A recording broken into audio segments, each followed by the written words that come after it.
Men love to say that women don't take accountability, and you've probably heard it so many times that part of you stopped reacting to it on the surface, while another part probably quietly wondered if there's something you weren't seeing. That's what happened to me. You hear it in comment sections and podcasts and courtrooms and stitched videos where men speak with total certainty about women they have never met. They say women never own their part. Women play the victim. Women dodge responsibility. And they say it like it's common sense. And I bet you any money that this comment section will be filled with that. If you have been in an abusive relationship, that accusation doesn't just sound loud, it's destabilizing because you've already spent years questioning yourself, replaying conversations, trying to be fair, trying to be accountable. So when you hear it again, there's this moment where your body kind of tightens and your mind might be like, wait, is this about me? And that moment matters so much more than people realize. There's a reason that accusation lands the way that it does. And there's a reason that it's used so confidently. And if you stay with me, that's going to start making sense in a way that actually settles you instead of spinning you out. I love to make things make sense. So let's slow down and ask the question that most people don't anymore, which is accountability for what? I would love to know, right? Accountability for what exactly? I used to ask that sincerely because I wanted to understand what he meant, right? The answer was always the same kind of slippery little answer. He'd say, for anything. And I hear this all the time, right? You hear men say, she doesn't take accountability for anything. She doesn't take responsibility for her part or just in general. And it sounds reasonable until you realize that it's non-specific for a reason. The vagueness is the point, because when accountability has no clear definition, it can never be satisfied.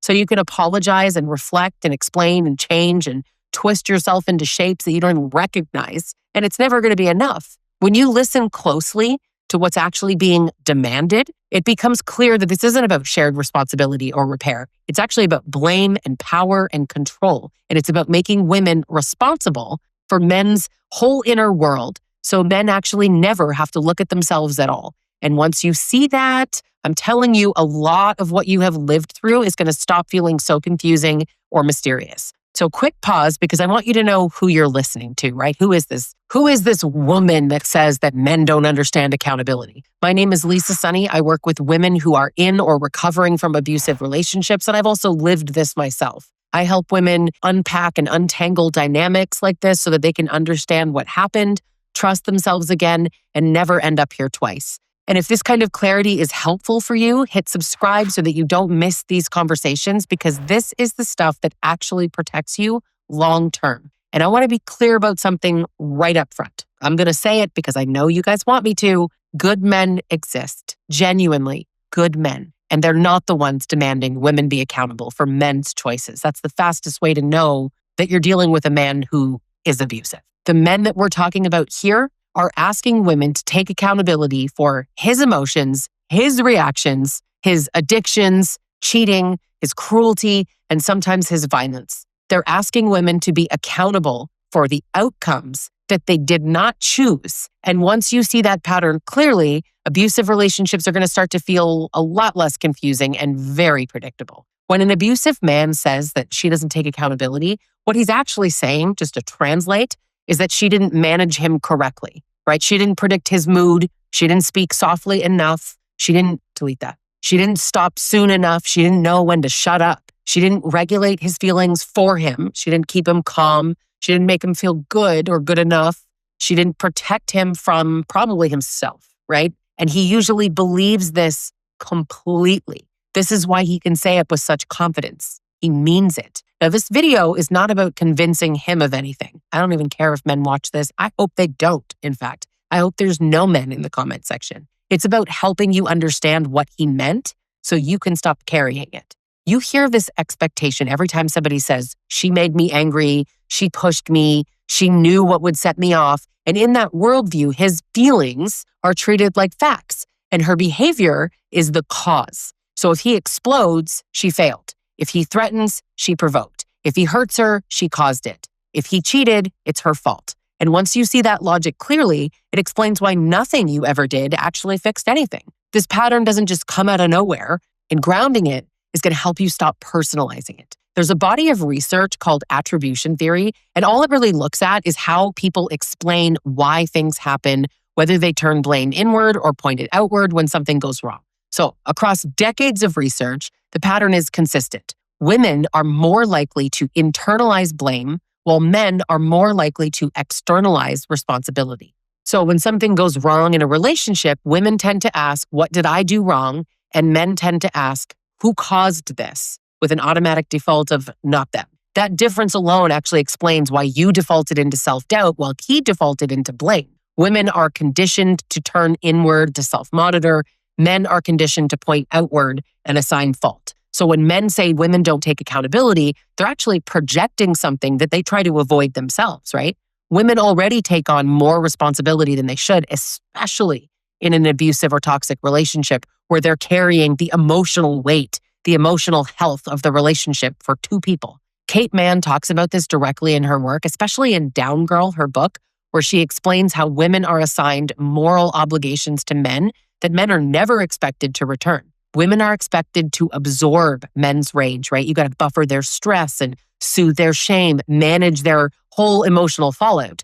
But when a woman refuses to do that or simply can't anymore, she's framed as cold and dramatic and unaccountable, selfish. And in that system, accountability doesn't actually mean owning your behavior. It means failing to prevent someone else's. That's why abusive relationships are so disorienting. You're constantly told that you're the problem, but it's not because of something that you chose, but because of how he felt. And if you're listening to this and feeling that familiar sick pit in your stomach or your chest, that is not a coincidence. That's you recognizing this. This framing sets up the next piece, which is how harm is so justified. You see a video of a man screaming at a woman, right? Grabbing her, humiliating her, threatening her. And the comments are rushing in, right? We don't actually know what she did, right? But I bet she cheated. There's context, right? She probably pushed him. Almost no one asks why he chose harm. The harm itself is actually treated as very understandable, right? Even reasonable. The only thing missing is the excuse that makes it feel earned. Lundy Bancroft talks about this directly in his book, Why Does He Do That?, where he explains that abusive men, they don't lose control the way that people claim. They choose behaviors that work. They escalate when it benefits them, and then they stop when it doesn't. They don't scream at their boss or assault strangers, right? That's where consequences are guaranteed. Their behavior is very selective and strategic, and it's purposeful.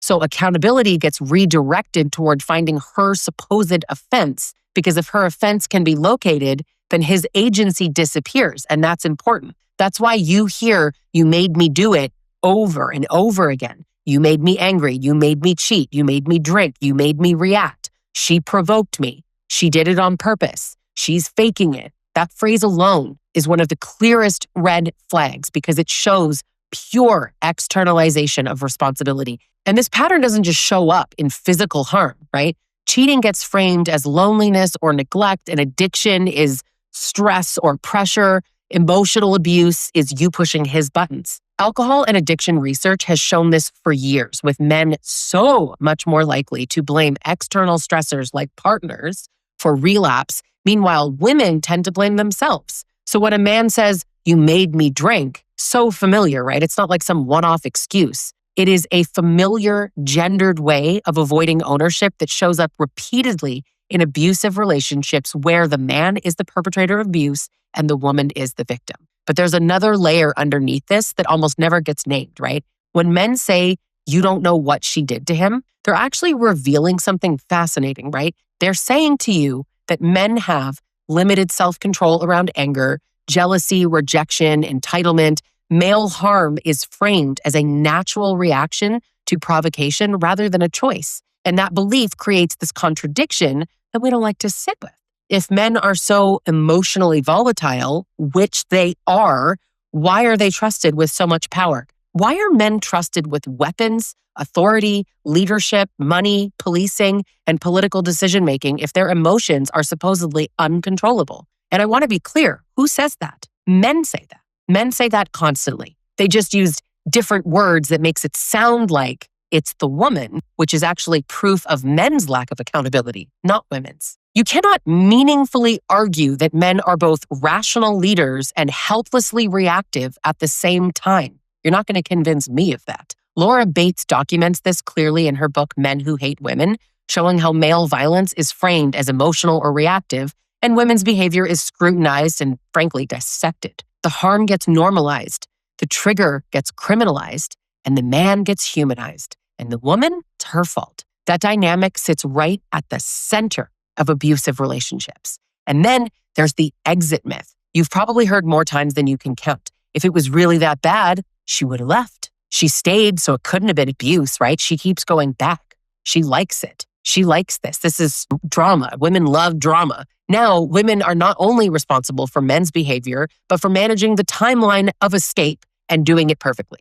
Stay too long, you deserved it. Leave too slow, you're weak. Leave angry, you're bitter. Leave loudly, you're dramatic. Leave quietly, you're lying. There's no version where he's just accountable. Where is the version where the man who willfully chose to be abusive is just accountable for his actions? I've never seen it. Bancroft is so explicit about this too. Leaving is one of the most dangerous times in an abusive relationship because control is threatened.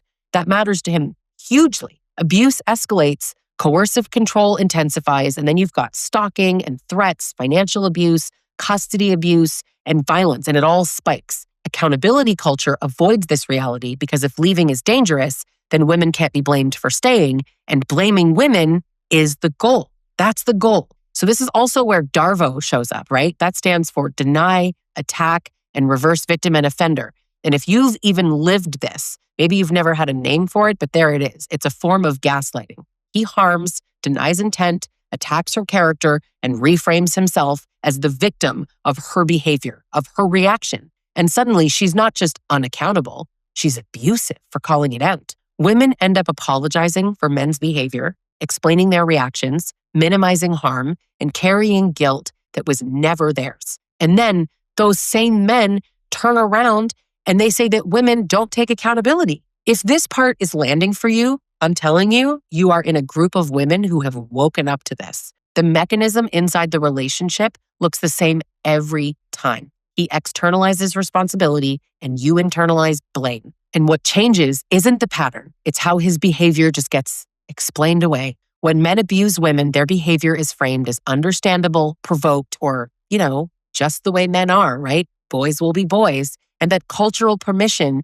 is what keeps the abuse going. It's why the blame sticks to you even when the harm came from him. It's why the confusion lasts so long after the relationship ends. It's why understanding this matters more than learning some other communication skill to save your relationship ever could. Externalization becomes toxic when it's constant, and it becomes abusive when it's enforced. When one partner repeatedly blames the other for their anger, cruelty, or behavior, and that blame comes with fear and punishment, withdrawal, control, responsibility has been completely weaponized. You made me do this stops functioning like an explanation, and now it's a threat. The other person isn't just blamed, they're trained. And if you're watching this and you're feeling maybe a little bit more clear and you're like, I get this, that's the point. So if you want support beyond this, whether that's private coaching, group programs, or coming into my She Rises collective, my monthly membership community, then you're welcome there. And if this helps you put words to what you've lived through, subscribe so we can keep having these conversations, because I'm telling you, clarity is what breaks the confusion that abuse relies on.